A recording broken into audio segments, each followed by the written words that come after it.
नमस्कार, आप देख रहे हैं इंडिया टीवी। मैं हूं पिनास। महाराष्ट्र के नए सीएम का ऐलान किसी भी वक्त हो सकता है। बताया जा रहा है कि बीजेपी आलाकमान ने देवेंद्र फडणवीस का नाम लगभग तय कर दिया है और शिवसेना, शिंदे गुट और अजीत पवार की पार्टी भी फडणवीस के नाम के लिए तैयार हो गई है। रात में दिल्ली में गृहमंत्री अमित शाह से फडणवीस ने मुलाकात की। बाद में बैठक में शिंदे और अजीत पवार भी शामिल हुए। शाह के साथ बातचीत के बाद शिवसेना और एनसीपी के फडणवीस के नाम पर सहमति दे दी। सुबह ही महाराष्ट्र के सीएम एकनाथ शिंदे ने आज मुंबई में राज्यपाल से मुलाकात की और अपना इस्तीफा सौंप दिया।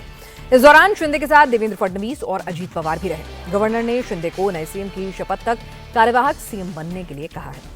खबर यह भी है कि शाह से मुलाकात में तीनों पार्टियों के बीच कैबिनेट गठन का फॉर्मूला भी फिक्स हो गया है। चुनाव में सबसे ज्यादा 132 सीटें जीतने वाली बीजेपी को मुख्यमंत्री पद के साथ स्पीकर पद भी मिलने वाला है। मंत्रिमंडल में बीजेपी से 22 मंत्री शामिल किए जाएंगे। वहीं शिवसेना, शिंदे गुट को डिप्टी सीएम पद समेत 12 मंत्री पद दिए जाएंगे। शिवसेना को शहरी विकास समेत कई बड़े मंत्रालय भी देने पर सहमति बनी है। वहीं महायुति की तीसरी पार्टनर एनसीपी अजीत पवार को भी एक डिप्टी सीएम पद मिलेगा। एनसीपी से 10 मंत्री बनाए जाएंगे। एनसीपी को फिर से फाइनेंस मिनिस्ट्री मिलेगी। तो आपको बता दें, महाराष्ट्र में देवेंद्र फडणवीस का सीएम बनना लगभग तय बताया जा रहा है। शिवसेना, शिंदे गुट और एनसीपी अजीत पवार ने भी इस पर सहमति दे दी है। यहां पर स्थिति साफ है कि अब देवेंद्र फडणवीस ही, जो सूत्रों के हवाले से हमें खबर मिल रही है कि महाराष्ट्र के अगले सीएम होंगे। बीजेपी जिस तरह से सबसे बड़ी पार्टी बनकर उभरी है, तो वहां पर अपने सहयोगियों के साथ, जिनके साथ मिलकर वो चुनाव में उतरी थी, उनका पूरा सम्मान बना रहेगा। शिवसेना, शिंदे गुट को एक डिप्टी सीएम पद ऑफर किया गया है। साथ ही जो है शहरी विकास मंत्रालय जो है वो उनको ऑफर किया जा रहा है। इसके अलावा बताया जा रहा है कि अजीत पवार गुट को भी डिप्टी सीएम पद और उसके अलावा फाइनेंस मिनिस्ट्री जो है वो अपने पास रख सकते हैं। रही बात मंत्रियों की संख्या की, तो बताया जा रहा है कि मंत्रियों की संख्या जो है 22 मंत्री बीजेपी के कोटे से होंगे और 12 मंत्री शिंदे सेना के कोटे से होंगे और एनसीपी अजीत पवार गुट से 10 मंत्री बनाए जाएंगे। तो लगभग ये फॉर्मूला जो है वो तय हुआ है और इस फॉर्मूले को दिल्ली से मंजूरी भी मिल गई है। बस इसका औपचारिक ऐलान बाकी है, जो खबरें हमारे पास सूत्रों के हवाले से आ रही हैं। जैसे कि कहा जा रहा था कि अब बीजेपी सबसे बड़ी पार्टी के तौर पर बनकर उभरी है और पिछली बार हालात अलग थे, परिस्थितियां अलग थी, तो बीजेपी ने सबसे ज्यादा नंबर होने के बावजूद भी शिंदे को सीएम पद सौंपा था, बड़प्पन दिखाया था। तो इस बार अब जब बीजेपी का बेहतरीन प्रदर्शन रहा है, कहा जा रहा था कि अगर 90 से भी ज्यादा सीटें आती हैं तो बीजेपी ही का सीएम होगा और यहां तो अब 90 के आंकड़े को कहीं ज्यादा पार करते हुए 132 सीटें बीजेपी के खाते में हैं। वहीं एनसीपी नेता छगन भुजबल ने भी साफ किया कि महाराष्ट्र में जल्द ही फिर से महायुति की सरकार शपथ लेने जा रही है। अब ऐसा जर होगा तो अजीत दादा भी तो हो सकते, उनका भी तो स्ट्राइक रेट बड़ा अच्छा रहा है भाई। अब यो तो नहीं, मुझे हमने अपना काम कर दिया है कि अजीत दादा को जो है पूरा अधिकार दिया है। इस बीच शिवसेना नेता दीपक केसकर ने कहा है कि महायुति में कोई मनमुटाव नहीं है, सब साथ साथ हैं। देखिए, शिंदे साहब ने क्लियर कट बोला है कि जो भी प्राइम मिनिस्टर साहब, अमित शाह साहब जो भी कहेंगे उनको वो मान्य रहेगा। शिवसेना उद्धव गुट के नेता संजय राउत ने कहा कि कोई भी दावा करे, पर मुझे लगता है पीएम मोदी और अमित शाह ने फडणवीस का नाम तय कर दिया है। देवेंद्र फडणवीस ही महाराष्ट्र के अगले सीएम बनेंगे। कौन मुख्यमंत्री बनेगा? मुख्यमंत्री तो अमित शाह जी और नरेंद्र मोदी जी तय करेंगे। ये दोनों सर्वे सर्वा है, चाहे एकनाथ शिंदे की पार्टी हो या चाहे अजीत पवार की। ये दोनों अपने पार्टी के बारे में निर्णय नहीं ले सकते क्या करना है। उनके दोनों पार्टी के निर्णय दिल्ली में हो। अमित शाह तय करेंगे एकनाथ शिंदे ने क्या करना है, अजीत पवार ने क्या करना है। ये अमित शाह और मोदी जी तय करेंगे। ये दोनों पार्टी उनकी गुलाम है, बीजेपी की सब कंपनी है ये। हाँ, तो जो मोदी और शाह जी कहेंगे, जो मोदी जी कहेंगे, जो शाह जी कहेंगे, वो उनको मानना पड़ेगा। बीजेपी के पास बहुमत है, कुछ सीटें कम होगी लेकिन मैं मानता हूं उनके पास बहुमत है। अगर बहुमत नहीं है तो उनको बहुमत कैसा प्राप्त करना है, किसी को तोड़ना है, किसी को खरीदना है, उस बारे में वो लोग माहिर है। आपने देखा होगा महाराष्ट्र में, तो बहुमत के लिए शिंदे की पार्टी भी तोड़ सकते हैं और अजीत पवार की पार्टी भी तोड़ सकते हैं। तो मुख्यमंत्री मेरे हिसाब से भारतीय जनता पार्टी का ही बनना चाहिए। जो आंकड़ा बीजेपी के पास है और नैतिकता के आधार पर अगर हम देखें तो देवेंद्र फडणवीस ही मुख्यमंत्री बनेंगे, ऐसा मुझे लगता है। तो देवेंद्र फडणवीस मुख्यमंत्री होंगे, जैसा कि लगातार तब तमाम तरह से, चाहे वो देवेंद्र फडणवीस के करीबी हों या फिर विरोधी दल के नेता हों, हर जगह से एक ही आवाज उठ रही है कि देवेंद्र फडणवीस ही सीएम होंगे महाराष्ट्र के अगले। मोदी सरकार के मंत्री रामदास आठवले ने भी बताया कि बीजेपी आलाकमान ने फडणवीस का नाम तय कर दिया। रामदास आठवले ने कहा कि शिंदे इस फैसले से नाराज हैं और बीजेपी को चाहिए कि शिंदे की नाराजगी दूर करे। माननीय एकनाथ शिंदे साहब ने 2.5 साल में बहुत अच्छा काम किया है मुख्यमंत्री के रूप पर, और अभी मतलब उन्होंने अच्छी सीटें चुनकर लाई है, 57 सीटें मतलब उन्होंने चुनकर लाई है, और बीजेपी की 132 सीटें चुनकर आई है। बीजेपी के हाई कमांड ने तय किया है कि देवेंद्र फडणवीस जी को मुख्यमंत्री बनाना है, लेकिन एकनाथ शिंदे जी थोड़े नाराज है। चलिए, तो सीएम के नाम को लेकर लगातार जो हैं खबरें भी आ रही हैं। सूत्र कह रहे हैं देवेंद्र फडणवीस ही होंगे, डिप्टी सीएम का पद जो है अजीत पवार को मिल सकता है। लेकिन महाराष्ट्र में इतनी बड़ी जीत कैसे हुई? अजीत पवार का खुद का स्ट्राइक रेट इतना बेहतर कैसे हुआ? कमजोर कड़ी से अजीत पवार जो हैं वो डार्क हॉर्स कैसे साबित हुए? इन तमाम फैक्टर्स पर बातचीत करने के लिए कैंपेन को डिजाइन करने वाले नरेश अरोड़ा जी, को फाउंडर हैं डिजाइन बॉक्स के, हमारे साथ इस वक्त जुड़ चुके हैं। नरेश जी, आपको बहुत बहुत स्वागत है इंडिया टीवी पर। शायद हर कोई ये जानना चाहता है कि भाई अच्छा करेगी महायुति, ये सबको पता था, लेकिन इतना अच्छा करेगी कि एक इतिहास रच देगी, ये किसी ने नहीं सोचा था। जब आप कैंपेन डिजाइन कर रहे थे तीनों पार्टियों को साथ लेकर, उनकी आइडियोलॉजीज को साथ लेकर, आपको कहीं लगा कि ये भी हो सकता है?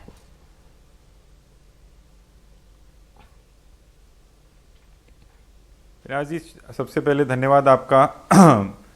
पहले मैं आपको और आपके दर्शकों को क्लियर बताता चलूं कि हम अजीत पवार साहब के साथ काम कर रहे थे। दो युति के 3 पार्टनर्स में से एक पार्टनर थे, तो हमारी इन्वॉल्वमेंट उनके साथ थी, और युति के बाकी पार्टीज़ अपनी अपनी कैंपेन्स खुद डिज़ाइन कर रही थी। कुछ चीज़ें बीच में समन्वय बिठा के चलने की ज़रूरत रहती थी, तो उन चीज़ों को समन्वय बिठाया जाता था सब पार्टियों के द्वारा, जो उन पार्टियों को नेतृत्व कर रहे थे। बट हमारा रोल अजीत पवार साहब की एनसीपी के साथ ज़्यादा था, और उन्हीं के लिए हम काम कर रहे थे। और जहाँ तक महायुति जीत रही है या जीतती दिख रही है, ये बात से मैं आपकी सहमत हूँ, क्योंकि ग्राउंड के ऊपर जो लोग थे, जो लोग काम देख रहे थे, जो लोग कॉन्स्टिट्यूंसी में गांव-गांव में घूम रहे थे, उन लोगों को ये एहसास हो रहा था, दिख रहा था कि एक लहर चल सकती है अगर कैंपेन का फोकस चेंज नहीं किया जाए, कैंपेन को पॉजिटिव रखा जाए। तो मुझे लगता है कि उसी का परिणाम है कि आज महायुति को जो नंबर्स मिले हैं, अजीत पवार साहब को जो नंबर मिले हैं, तो मैं समझता हूं कि ये हमारे को उस टाइम पे हमें भी दिख रहा था, और आपने जिक्र किया तो मैं आपकी बात से सहमत हूं। नरेश जी, जब लोकसभा के नतीजे आए थे तो खुद जो मौजूदा साथी थे उन्होंने भी कहा था कि अजीत दादा जो हैं वो सबसे कमजोर कड़ी हैं, उनका वोट जो है बाकी दोनों पार्टनर्स को ट्रांसफर नहीं हो रहा, वो नेचुरल अलायन नहीं है, वो स्ट्रेटेजिक अलायन है, ये बेमेल गठबंधन है। इतनी सारी बातें लगी और नतीजे आने पर तोहमत भी लगी उनके ऊपर। तो उस सेटबैक से आज एक डार्क हॉर्स तक का सफर, उसको कैसे डिजाइन किया आपने?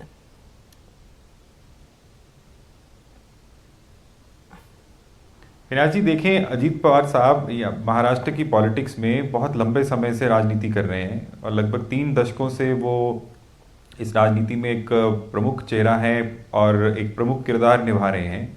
जो 2024 के लोकसभा के चुनाव के परिणाम थे, वो एक ऐसा झटका था या ऐसा परिणाम था जो उन्होंने भी नहीं देखा था। पार्टी के अलग होने के बाद उनका पहला चुनाव था, उस चुनाव के लिए शायद पार्टी तैयार नहीं थी, जनता तैयार नहीं थी, और जनता के मन में कोई रोष था, किसी प्रकार की कोई भावना थी, और नेशनल इश्यूज भी साथ में उसमें इन्वॉल्व थे। कुछ सीट सिलेक्शन के अंदर हो सकता है कि कहीं ना कहीं कोई गणित में कोई हेर फेर रहा हो, बट उसके बाद उन्होंने ये बात को समझा कि मेरे को क्या करने की ज़रूरत है, मेरी पार्टी को क्या करने की ज़रूरत है, और उस चीज़ को समझ के उन्होंने आगे की रणनीति बनाने में हम लोगों को भी साथ में लिया और रणनीति बना के आगे चले। जहाँ तक बात है कि अलायंस पार्टनर्स में उनको जैसे देखा जाता था कि या ऐसी चर्चाएं मीडिया में चलती थी कि भाई उनके साथ एक लायबिलिटी है, बट इस चुनाव में उन्होंने ना केवल सीटें लाके जो एक बात अपने आप को प्रूव किया है, उसके अलावा अगर आप वोट मत प्रतिशत देखें, क्योंकि हर अलायंस पार्टनर एक चाहता है कि अगर एक अलायंस पार्टनर है या 2 हैं या 3 का गठबंधन है, तो उसमें हर अलायंस पार्टनर किस प्रकार का नया वोट बैंक ऐड करता है।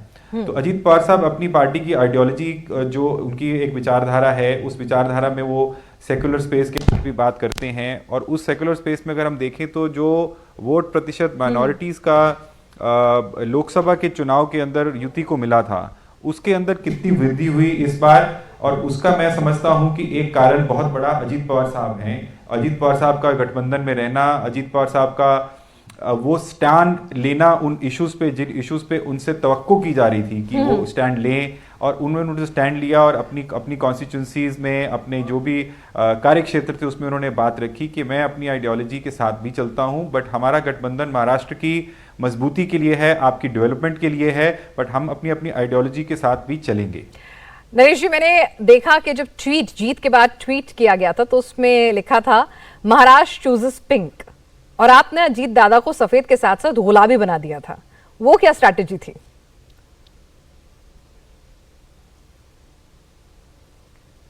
नहीं, इसमें मैंने कुछ बना दिया था, ऐसी स्ट्रैटेजी नहीं है। ये एक आवश्यकता थी कि क्योंकि जिस टाइम पे जब लोकसभा के परिणाम आए और जो पार्टियां जब दो अलग होकर चुनाव लड़ी और उसके बाद दो और पार्टियां बनी, टोटल महाराष्ट्र में 6 पार्टियां मैदान में थी, तो एक बहुत बड़ा आप समझ सकते हैं कि एक क्लटर जैसा माहौल था। उसके अंदर एक ज़रूरत थी जो हमने महसूस की, हमने अपनी टीम ने पार्टी लीडरशिप के आगे रखा, प्रफुल्ल पटेल साहब थे उसमें, सुनील तटकरे थे, अजीत पवार साहब थे, कि आपको एक नई पहचान के साथ जाने की जनता में ज़रूरत है, और उस ज़रूरत के अंदर वो कलर पिंक का चुनाव किया गया और उसके पिंक कलर को अपनाया गया, जिसका स्टार्टिंग में कुछ हर तरह की बातें भी उस पर हुई, बट उसके बाद जब जनता ने उसको अपनाया, उनकी पहचान दूर से दिखने लग गई। 6 पार्टी में वो पिंक कलर अलग दिखता था, पिंक कलर की कैंपेन थी, चाहे वो पिंक कलर के थीम थे, चाहे वो पिंक कलर का सोशल मीडिया का था, और वो पिंक कलर का जो अट्रैक्शन था, वो आकर्षण था, वो कहीं ना कहीं पार्टी को उससे लाभ मिला।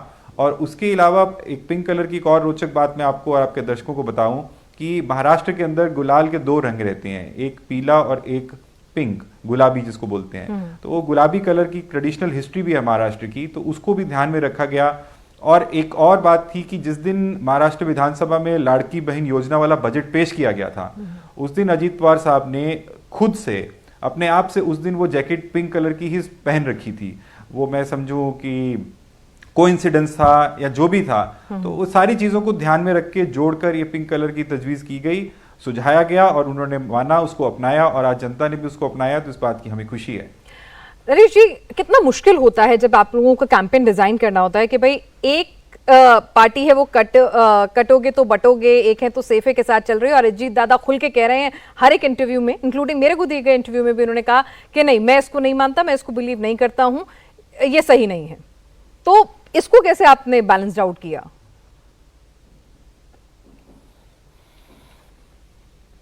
विनाश जी, देखें, जब आप किसी गठबंधन में रहते हैं तो आप 2 या 3 तरह की सोच लेके बैठते हैं। अगर सबकी सोच एक रहेगी तो फिर एक ही पार्टी हो जाएंगे ना। तो हर एक आदमी की अपनी अपनी एक सोच है, उस सोच के साथ अजीत पवार साहब की अपनी सोच है, शिव शाहू फुले की वो सोच से चलते हैं, अंबेडकर की सोच से चलते हैं। उस सोच में उन्होंने अपनी विचारधारा पे, ये केवल स्लोगन की टाइम पे ही नहीं, उससे पहले भी 3-4 ऐसे इंस्टेंसेस हमारे आने के बाद मैंने नोट किए। एक विशालगढ़ में इंसिडेंट हुआ था, उसके बाद वक्फ बोर्ड बिल पे चर्चा थी, उसके बाद एक और कोई ट्रेन में किसी के साथ कुछ हादसा हुआ था, उस सब पे भी उन्होंने बेबाकी से अपनी बात रखी। और उसके बाद जब उन्होंने टिकटों की भी तजवीज़ की, अपने जो कैंडिडेट्स हैं उनकी नुमाइंदगी की गई, तो उसके अंदर भी उन्होंने देखा कि हमें कौन से कम्युनिटीज़ की रिप्रेजेंटेशन चाहिए जिन्होंने उनके साथ लंबे समय से साथ निभाया है और उनके साथ उनको खड़े रहने की आवश्यकता है। और मैं एक और बात आपके दर्शकों को बताऊं कि इसमें उनकी सोच को बाकी अलायंस पार्टनर्स भी इंक्लूड करके चलते थे, क्योंकि अगर आप देखें कि लास्ट कैबिनेट और उससे पहले की कैबिनेट में कुछ ऐसे डिसीजंस भी लिए गए थे जब चुनाव आने से पहले, जिसके अंदर माइनॉरिटीज के लिए काफी सारी स्कीम्स लगाई गई थी। तो ये सब सोचों को मिला के गठबंधन महायुति का बना है। और जो नया वोट प्रतिशत बढ़ा है, क्योंकि उसमें ऐसा नहीं कि वो केवल वोट प्रतिशत जो बढ़ा है वो महायुति के लिए सिर्फ अजीत पवार साहब के लिए बढ़ा है, बट महायुति के टोटल वोट परसेंटेज के अंदर उसकी एडिशन हुई और उसकी कहीं ना कहीं फायदा युति के सभी कैंडिडेट्स को हुआ। और उसमें लगभग 39 के आसपास ऐसी सीट्स हैं जहां पे माइनॉरिटी कम्युनिटी का इन्फ्लुएंस है या माइनॉरिटी कम्युनिटी की प्रेजेंस है, उसमें से 22 सीटें वो जीत के आई महायुति। तो ये अपने आप में एक नवाचार है और मैं समझता हूं कि महाराष्ट्र ने एक प्रोग्रेसिव स्टेप लिया है, प्रोग्रेसिव संदेश दिया है कि सभी विचारधाराएं मिलकर भी काम कर सकती हैं अगर बात महाराष्ट्र के लोगों की भलाई की हो, उनके फायदे की हो, जिसमें लाड़की बहन योजना का बहुत बड़ा रोल है। और अगर लाड़की बहन योजना को लोगों ने अपनाया है और अपना के युति को वोट किया है तो across cast lines, community lines vote किया गया है। लेकिन नरेश जी, आजकल क्या हो गया है कि इतनी ज्यादा फ्रीबीज, आप किसी भी स्टेट में चले जाइए, इस तरह की फ्रीबीज मोर और लेस नाम बदल जाता है, तरीके बदल जाते हैं, हर जगह मिल रही होती हैं। तो अब लोगों को कई बार हम ये भी देखते हैं, जैसे कि हमने लोकसभा चुनावों में भी देखा कि लाभार्थियों ने भी वोट नहीं दिया था बीजेपी को, तो उनको लगता है तो हमारा हक है भाई, कोई हम पे एहसान नहीं कर रहे, कोई फेवर नहीं कर रही है पार्टी। तो इस नैरेटिव को आपने कैसे ब्रेक थ्रू किया कि भाई ठीक है, योजना आई है, उसको आप ट्रांसफॉर्म भी करें वोट में? विनाश जी, देखिए, मैं फिर दोबारा एक बात दोहराना चाहूंगा कि हमारा रोल केवल अजीत पवार साहब के साथ था, जो सबसे छोटी पार्टी है।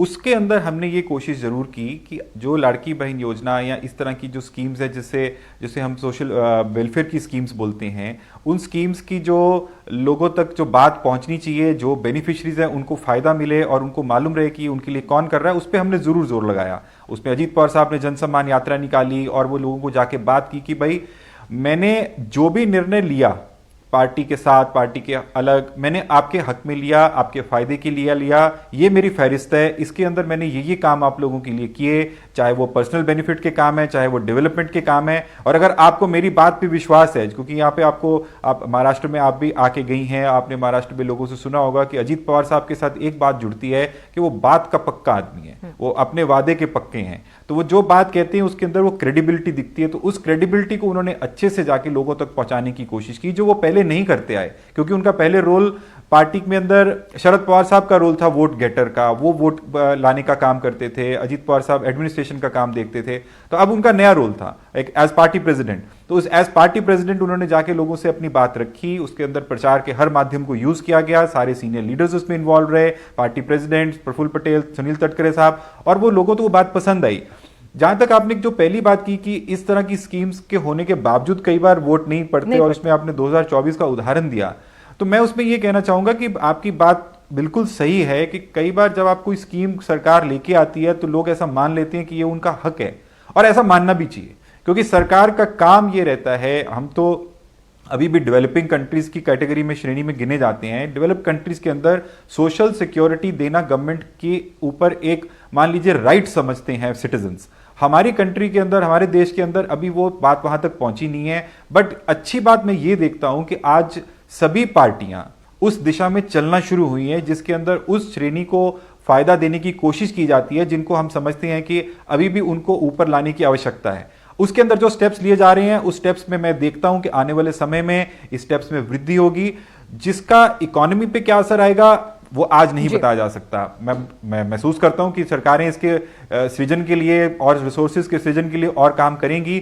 बट ये सोशल सिक्योरिटी स्कीम्स हिंदुस्तान में बहुत लेट हैं, इनका आना पहले होना चाहिए था। तो आज हो सकते हैं हम इस पड़ाव से आगे निकल गए होते, बट अभी भी अगर कोई गवर्नमेंट ये स्कीम लाती है तो उसको इसका बेनिफिट एक बार तो मिल सकता है, उसके बाद लाने के लिए उनको कंटिन्यूस काम करना चाहिए। और ये सरकारों पे और पार्टियों पे दबाव है कि अगर वो एक बार एक कोई स्कीम लाके चुनाव जीतते तो उनको याद रखना पड़ता है कि मुझे इस बार पुरानी स्कीम से वोट मिला था, मुझे आगे भी इसको काम करते रहना पड़ेगा, नहीं तो जिस जनता ने हमें जिताया है वही जनता अगली बार वो चुनाव में का परिणाम बदल भी सकती है।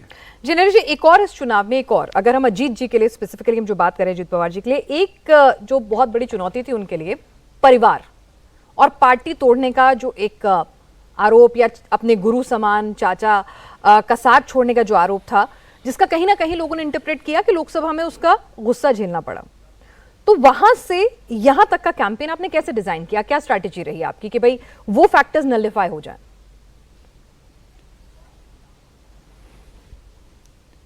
देखिए, हम क्योंकि लोकसभा के बाद आए थे और लोकसभा में जो हो चुका था उस पर तो अंडू नहीं किया जा सकता था, बट हमने कोशिश ये रखी कि जो भी आपकी स्ट्रेंथ्स हैं, आपकी वीकनेसेस के ऊपर काम करने की जगह अगर स्ट्रेंथ्स को मजबूत करने की कोशिश करेंगे तो उसमें फायदा मिलने के चांस ज्यादा हैं, क्योंकि हमारे पास समय सिर्फ 4 से 5 महीने का था।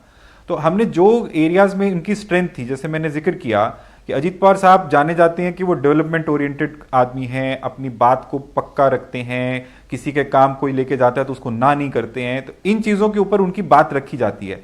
और पिछले 2 साल में इन्होंने अपनी कॉन्स्टिट्यूंसीज में खूब डेवलपमेंट भी किया था जो विजिबली नजर आता था। और कैंडिडेट्स भी वहां पे जो है फेयरली अच्छे कैंडिडेट्स थे जिनके खिलाफ एंटी इनकम्बेंसी कम थी। तो हमने कोशिश ये रखी कि हमारे को नेगेटिव कोई कैंपेन नहीं करनी है। अगर आपने खुद भी, जैसे आपने अजीत साहब से इंटरव्यू भी किया था, उनकी अपनी स्पीचेस भी देखी, आपने रैलीज भी सुनी होंगी कि उन्होंने कभी भी पूरे प्रचार में पिछले 4 से 5 महीने में किसी के खिलाफ कोई बात नहीं की। उन्होंने बोला कि मेरे खिलाफ कोई टीका करता है तो उसका हक है, वो कर सकता है, बट मैं सिर्फ अपनी स्कीम्स, अपनी बात को आगे लेकर चलूंगा क्योंकि मैं इस बात के लिए जाना जाता हूं। मैंने 30 साल यही काम किया, यही मेरी कमाई है, यही मेरी दौलत है और वही मैं लेके लोगों के पास जाऊंगा। तो हमने अपनी कैंपेन का फोकस शिफ्ट नहीं होने दिया।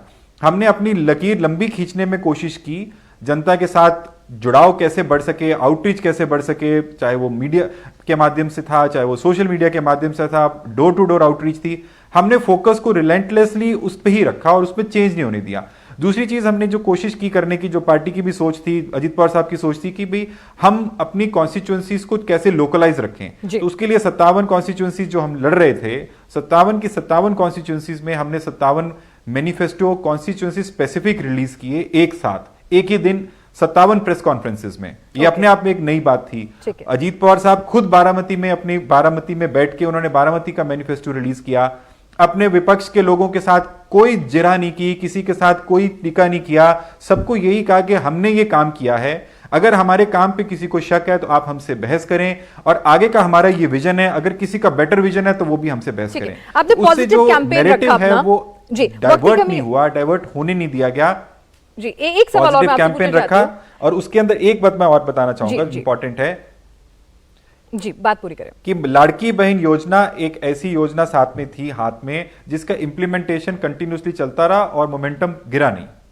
जी, एक चीज और मैं आपसे समझ चाहूंगी, 41 सीटें ऐसी थी जहां पर सीधे सीधे शरद पवार जी की पार्टी और यहां पर अजीत दादा का आमना सामना हो रहा था उनकी पार्टियों का। नतीजे अजीत जी के हक में गए हैं, इसमें कोई दो राय नहीं है। 70% से ज्यादा का उनका स्ट्राइक रेट है उन सीटों पर, 28 सीटें शायद उन्होंने जीती हैं। तो वहां के लिए आपने कुछ खास स्ट्रैटेजी प्लान आउट की थी कि जहां परिवार के लोग सामने कैंपेन करने आएंगे, और बारामती के लिए कोई खास स्ट्रैटेजी थी क्योंकि वहां पर अगेन परिवार आमने सामने था लड़ाई में?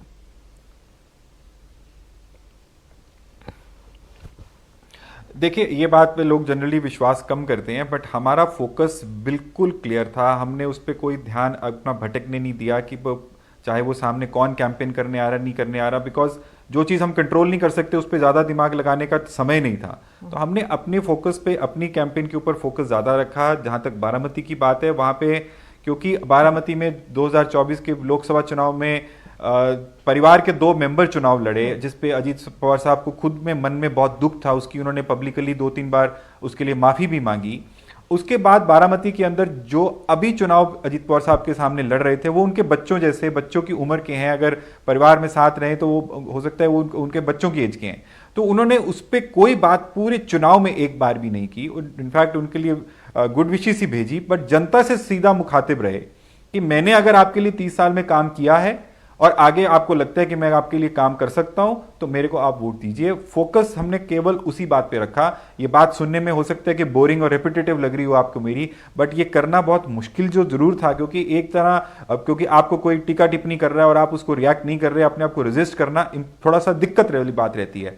बट सब लोगों का इसमें मैं कहूँगा सहयोग रहा, चाहे वो कैंडिडेट्स थे, चाहे वो पार्टी स्पोक्स पर्सन्स थे, कि सब लोगों ने अपने आप को फोकस्ड, केंद्रित रखा कि हमारा एजेंडा क्या है, हमें उस नैरेटिव से हटना नहीं है। बाकी चीजें जिसको हम कंट्रोल नहीं कर सकते उस पर हमें बात नहीं करनी।